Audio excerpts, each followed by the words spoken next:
Hey guys, today I've got something special for you. We're going to be unboxing a Primeweld Cut 60 plasma torch.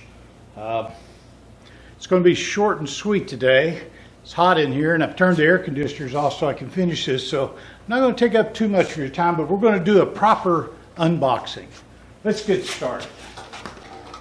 This is the way it was shipped to me about 2 months ago. Haven't had time to even get it out of the box. Today we're going to do an unboxing.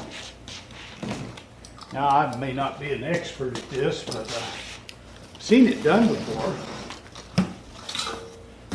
Open up the lid here. Now this is something that was recommended to me by, I think it's George's Plasma.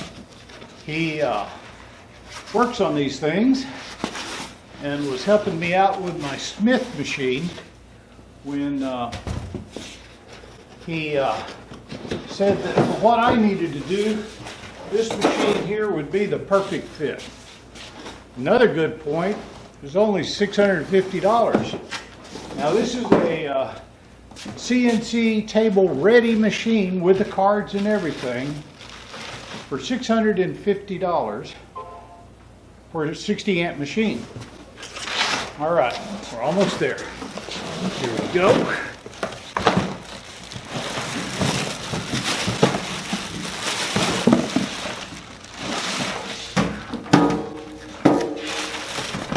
One box, one machine that's unboxed. Thank you very much.